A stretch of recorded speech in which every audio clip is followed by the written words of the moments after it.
that same time that the robbery was occurring, right? And looked like he wanted to help the police, right? And he got shot there. A heroic act by Ranchito resident Ivan Sosa cost him his life early Sunday morning in Corozal district. Sosa was retiring for the night as Pasadita Bar was closing at midnight when a masked gunman approached in an attempt to rob the female proprietor who was exiting the establishment at the same time. Sosa got involved by trying to prevent the gunman from entering the establishment. The proprietor closed the door, leaving Sosa outside arguing with the gunman, who fired a single shot that caught him in the right shoulder. I heard my dog then begin to bark, and I took a look outside, but I didn't say anything. So all the time you got the neighbor's dog that come by to turn over the garbage, and I didn't pay it attention. But the dog was continuing barking, and I was awake, and all of a sudden I heard one gunshot.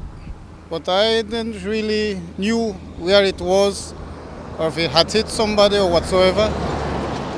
And after the gunshot, well, everything became silent. The dog then stopped barking.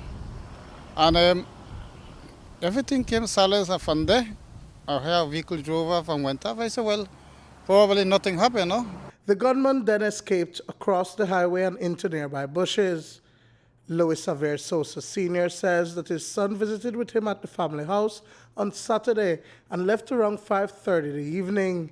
He hemorrhaged for almost an hour and a half after he was shot when a passerby found him and called the family to say he was on the ground apparently dead. We got a phone call about 1:30 in the morning that my son has just gotten shot, right? But this happened from 12 o'clock. Right, but we didn't get the message till about 1:30 in the night.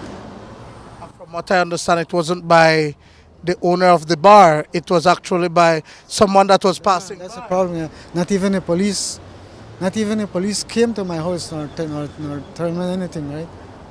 As a matter of fact, up to now, police hasn't reached my house. He was deceased on police arrival. Investigations from police indicated that the owner of a business there was closing the business when a lone gunman, a masked individual at that, approached the owner, and Mr. Sosa intervened, and in the intervention he and the culprit were engaged in an argument, and the individual shot him and made good his escape. Sosa Sr. says that the family is hurt because Ivan was an easygoing person, the second eldest son, married but with no kids. My son was one of the beautifulest person, right? He was always there with us. He didn't live with us because he had his own house, right? But every day he used to reach out, just inquire if everything is all right with us, right? So he was one of the most loving sons I had. Duane, Moody for News 5.